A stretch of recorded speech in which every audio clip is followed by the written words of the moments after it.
You know, for years, Greensboro would get some of the best wrestling out there, and now in 2022, they get shows like this. I'm John Recton with my review of WWE Raw from, yes, Greensboro, North Carolina, the go-home Raw for WrestleMania Backlash, where the backlash of WrestleMania hits us all over the face. Ow! With a bunch of rematches, rehashes, and an I Quit match that nobody really fucking cares about. And no unification title match.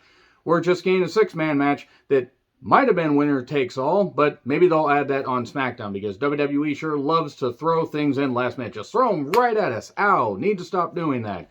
So yeah, the show actually had some good stuff and unfortunately had some stuff that was absolutely fucking dreadful. So it was a typical 3-hour Raw and really bad formatting. There was a point where for the main event, they went 15 minutes after the first entrance before the match started. That is terrible formatting. I don't care if they need to do commercial breaks. Good fucking Lord. But don't worry, folks.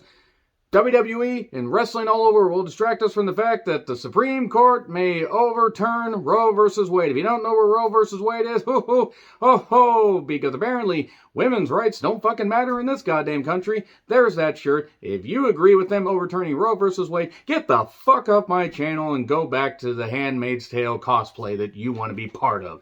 Anyway, the Bloodline entrance. We the ones! And the Greensboro Coliseum used to be full all the time. Full all the time. Full all the time. Granted, the whole complex has a capacity of 23,500 people. So there was no way they were going to fill it. And I imagine they put a curtain down, half of it. So the capacity was probably somewhere around 10, 11,000. The crowd was loud at times. And at other times it was just like, what the fuck? Why are we watching this? So anyway, Greensboro, acknowledge my meat. I think that's what he said. Heyman does his usual stuff. Reigns does his stuff. And an RK Bro attacks the Usos. Oh no! The Tribal Chief is 2-on-1. Suddenly it's 3-on-1. Here's Drew McIntyre. I've got my swordie out to play. Yay. Woo. Woo. Woo. I'm going to sword play with you. I don't know why he's chopping like that. Here's Drew, and we get a brawl. And then the Usos and RK Bro jump in, and officials. And we'll see you this Sunday for the Royal Rumble. Way too many brawls in wrestling. Way too many. Like, there's nothing wrong with doing them on occasion when you're doing a couple per show, and sometimes, like, two within, a few segments of each other. It's just ridiculous. So, recaps of literally what we just saw, because the formatting for this show is really goddamn bad. We then get the Prophets and Ezekiel drinking. To be fair, I think creative and pretty much everybody in the arena was drinking to deal with some of the dreadfulness of this show. They were interrupted by Alphas and Owens, and we get, oh look, a pull-apart thing. Not quite a brawl, but a tease of a brawl, so maybe they think it's different. So, the first match, by the way, the Prophets and Ezekiel versus Alpha Academy, Gable and the Thumb Soldier, Otis of America, hi, anyway, and Owens as well. Ezekiel channeling Renegade. I hope not literally. You're not Ezekiel, you're just plain old lies. You're nothing, you're a nobody. Poor Renegade. Poor fucking Red God. That gimmick was a bad idea, but that guy didn't fucking deserve that treatment. Same as it ever was. We won Zeke chance, and the match just kept going. It wasn't bad. The crowd was into it. Probably because it was just happy to not see an opening promo, even though the Bloodline stuff was kind of cool to see on Raw. I do also want to go on record and say the unification of the championships is a bad idea. Roman's going to have to lose the Universal Championship to Drew and lose the WWE Championship to Cody. You got to separate these things. You got to keep them separated. Hey. Dreaded roll-up for 3 on Ezekiel. Well, okay, that push is over. I'm kidding. It's not like a burial thing, but it's just, he already lost. Whatever. The Ultimate Warrior tassels are ridiculous, so Ezekiel seems to maybe have a better head on his shoulder than the Ultimate Warrior. I mean, which isn't really saying all that much. You need to just not have your head up your ass, not be a fucking moron like Warrior was. By the way, fuck the Ultimate Warrior. I'm glad he's dead. So, Steve Patrick was talking to AJ Styles, who says, how about if Priest loses, he's banned from ringside on Sunday? And if I lose, well, then I'm fucked. I mean, he didn't say that, but he might as well have.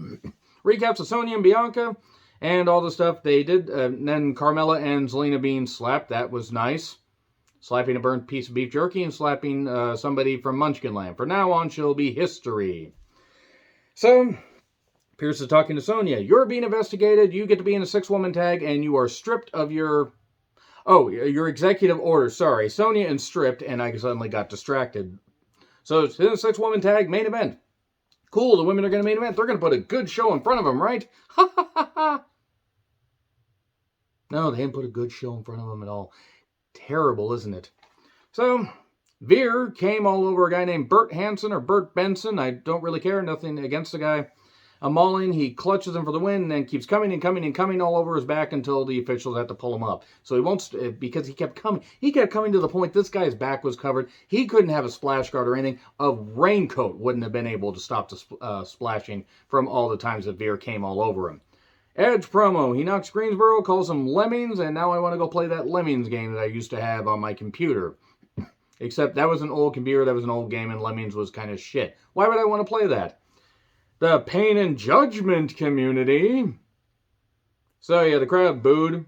Well, or they were sweet. I think the crowd did boo some. I think they also sweetened the crowd noise. Edge did everything he could to rile this up. He's trying to make this heel character work. When he's trying to be serious, it's actually not that bad. Just the production on the lights, it's not very good.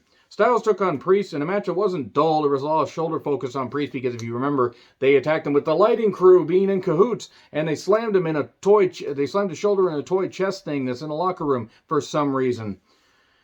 But we do get the most devastating maneuver in all professional wrestling for the second time in 3 matches, the surprise roll-up. 1, 2, 3, a beatdown, and here's Finn Balor. And he did a too sweet thing. I can't fucking escape the Bullet Club. I can't escape it in New Japan. I can't escape it in AEW. I can't escape it in the few clips I see from Impact. I can't escape it in WWE. The Bullet Club has been a fucking husk of itself, since about 2018, and that's being fucking generous. Even the NWO went away, and the NWO sold vastly, more amounts of t-shirts, and meant a whole lot more to wrestling than the Bullet Club ever fucking did. But if you like the Bullet Club, that's fine. Cool on Balor and Styles for teaming up. That's fine. I don't mind. It gives them something to do, at least. So Cedric talks to MVP. I want to help you. I requested a match with Lashley to prove my loyalty. And then Edward James almost tries to say something. I think he told him to leave. Or he told him he wanted a sweet potato pie. I don't really care. It's the 50th birthday of Dwayne's Rock Hard Johnson. And at his age, he's probably only keeping it up, a couple hours a day. It is about drive. It is about power. Everybody's going to hate me for quoting that. Miz TV with Ali. They are desperately trying to make this feud a thing, and it's not really working. The music was cut off, and then the mic won't work, and Ali was trying here. Theories here. Hey, Miz, your loss is stricken from the record. I talked to Vince. Oh, Ali, you have a championship contenders match. Yay, we haven't had those. We haven't had those in abundance. All over. Thrown at us. Wow, wow. In case you can't tell, not only am I really tired, but I'm also frustrated with the repetitive nature of this show. So, the championship contenders match will be handicap style. It'll be Theory and Miz against Ali. Graves is beyond insufferable on commentary now. See, Ventura made it work as a heel commentator. Bobby Heenan was the greatest color commentator of all time. Bobby Heenan as a corpse could be better than Corey Graves, by the way. Ali took on Theory and Miz. Ali went splat at one point. I hope he's alright. Skull Crusher finale 1, 2, 3. Thanks for coming, Ali. I fully expect with this whole thing of them releasing talents reportedly every 90 days, 120 days, whatever the fuck it is, a few times a year, I will be surprised if Ali's not released. Roderick Strong requested his release. Wasn't granted yet. So, we then get Ciampa attacking Ali, because Ali used to be a cop and turned his back on the Blue Lives, and now Ciampa's upset. If you know, you know. More 24/7 shit. Why is this happening? Nikki pins Dana, and then Reggie is getting blamed because he didn't protect Dana, even though she didn't want to go on a honeymoon with him. Even though Greensboro is a nice city. Reggie then has to get a match to save their marriage. Dana Brooke versus Nikki Ash. 24/7 championship. I want everybody that came up with this in creative to be boiled. Boiled how? I don't care. Boil them in lava. I don't care how you do it. Give them the Full Metal Jacket treatment. Beat them with soap. I don't care. This stuff that Vince is allowing to happen, and I mean because it's ultimately his deal, Vince and his goons allowing this shit to happen, it's abysmal. Dana wins because we fucking need more of this the 24/7 championship is one of the worst things that WWE has done creatively. And Everybody tries to top Dana. Dana then wants a divorce from Reggie. You've been married 2 weeks. It's called an annulment, Dana.